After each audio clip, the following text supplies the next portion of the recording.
was a crisp December evening in Tampa, Florida. The air carried the scent of pine and cinnamon as families gathered at the local Christmas tree lot to select their perfect tree. Children laughed, lights twinkled, and the spirit of the season seemed to embrace everyone. Well, almost everyone. Standing off to the side of the bustling lot was a young boy, no older than 9 or 10. He was bundled up in an oversized jacket that looked like it belonged to an adult, the sleeves hanging past his small hands. His face was streaked with tears, his shoulders trembling as he tried to stifle sobs. Most people hurried past, too busy with their own festive plans to notice. But not everyone overlooked him. John Cena, the larger-than-life WWE superstar and actor, was at the tree lot that evening with his niece. Dressed casually in a hoodie and jeans, he wasn't there for fanfare or autographs. He had planned for a simple night with family, choosing a tree to decorate and maybe grabbing some hot cocoa afterward. But as he walked between the rows of evergreens, he spotted the boy. At first, John thought the child might be lost. He scanned the area for any adults who might be with him, but saw no one nearby. Something about the boy's quiet tears tugged at John's heart.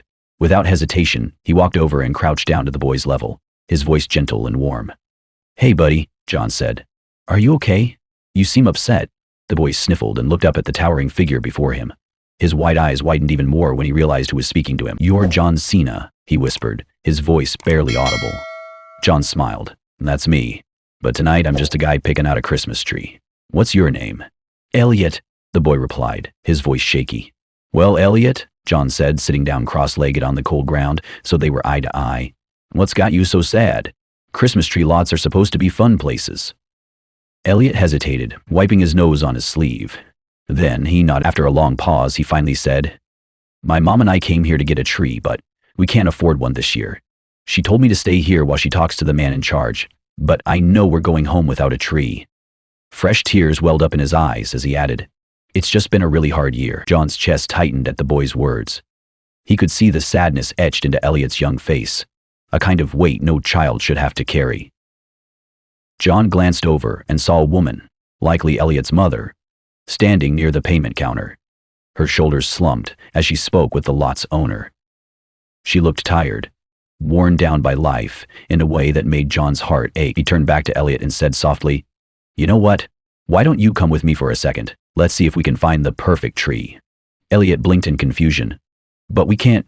John held up a hand, cutting him off with a wink. "Leave it to me. Trust me, okay?" Hesitant but hopeful, Elliot nodded and followed John through the rows of trees. He started and followed John as he started hoping. It didn't take long before they found a beautiful Douglas fir, full and lush, with a perfect symmetry that seemed straight out of a Christmas movie. Elliot's eyes lit up for the first time that evening as he pointed to it. "That one," he said with a small smile. "Good choice," John replied. "Wait here for a second." John waved over an employee, whispered something to him, and handed him a credit card. "If you need money, let me know." A few moments later, the tree was paid for, bundled up, and ready to go. John then walked over to Elliot's mother, who was still speaking with the lot owner. She looked startled as John approached. "Hi," John said, extending a hand. "I'm John. I was just talking to your son, Elliot. I hope you don't mind, but I took the liberty of picking out a tree for you." The woman's eyes widened in surprise, and for a moment she seemed too stunned to speak. "Oh no, we can't accept that," she said quickly, her cheeks flushing with embarrassment. John shook his head firmly but kindly. "It's already done, and trust me, it's my pleasure. Christmas is about giving, right? Besides, Elliot helped me pick it out. He's got great taste." Tears filled the woman's eyes as she looked at her son, who was now beaming with excitement. "Thank you," she whispered, her voice breaking. "You have no idea what this means to us." John placed a reassuring hand on her shoulder. "Merry Christmas," he said simply. Before leaving, John made sure the tree was securely tied to the family's car, and even slipped a small envelope into the mother's hand. Inside was enough money to cover gifts, a holiday meal, and a little extra. He didn't want recognition or thanks. He just wanted to make sure Elliot and his mom could experience the joy of the season. By the way, if you're enjoying the video, don't forget to hit that subscribe button. It's totally free and helps out a ton. Just a click and you're in. As John walked back to his own car, his niece by his side, he glanced back and saw Elliot hugging his mom tightly, the two of them standing beside their beautiful tree. The sight filled him with a warmth that no accolade or championship belt ever could. That night, as Elliot's family decorated their new tree, the boy couldn't stop talking about how John Cena had come to their rescue. For years to come, the story would be retold, as a reminder of the kindness of a stranger, a reminder that, even in the hardest times, A little compassion can create a Christmas miracle. This episode is sponsored by POS Solutions, the optimism-focused cryptocurrency exchange on Midas hard drive for the rest of my life. The story didn't end there. What John didn't know was that his simple act of kindness had a ripple effect, touching the lives of many others in the process. Elliot's mother, inspired by the generosity they had received, decided to give back in her own way. She baked dozens of cookies and delivered them to the local fire station and hospital staff on Christmas Eve. Her small gesture of gratitude was met with smiles and heartfelt thanks, lifting the spirits of those working through the holiday. Meanwhile, Elliot couldn't stop telling everyone about his encounter with John Cena. His teachers, classmates, and even the neighborhood grocer heard the tale. The story spread quickly, and before long, it caught the attention of a local news station. A reporter reached out to the family, asking if they'd be willing to share their experience on air. Though hesitant at first, Elliot's mother agreed, hoping the story might inspire others to be kind. The segment aired on Christmas morning, showcasing footage of Elliot excitedly pointing out the tree they had chosen, and his mother recounting the moment John handed her the envelope.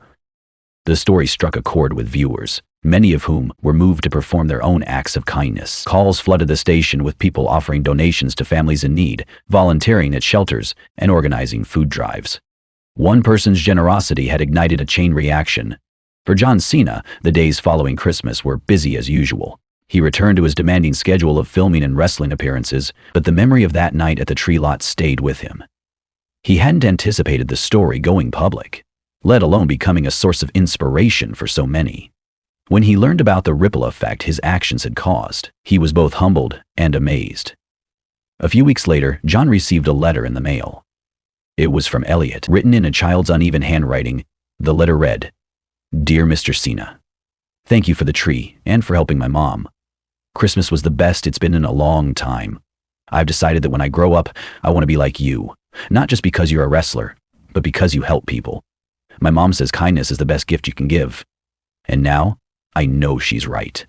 Thank you for teaching me that. You're my hero. Your father," I also doubled as John read the letter twice, his throat tightening with emotion. He carefully folded it and placed it in a drawer, where he kept other mementos that meant the world to him. It wasn't a championship belt or a movie script, but to John, it was just as valuable. A reminder of the power of simple, human connection. From that day forward, John made it a point to incorporate small acts of kindness into his daily life. Whether it was signing an autograph for a fan who couldn't afford tickets to a show, donating to local charities, or just offering a kind word to someone who seemed down, he carried the spirit of that Christmas night with him everywhere he went. Elliot and his mother continued to pay it forward in their community. Over the years, they organized coat drives, sponsored holiday meals for struggling families, and even set up a scholarship fund for local students. They were the Spartans.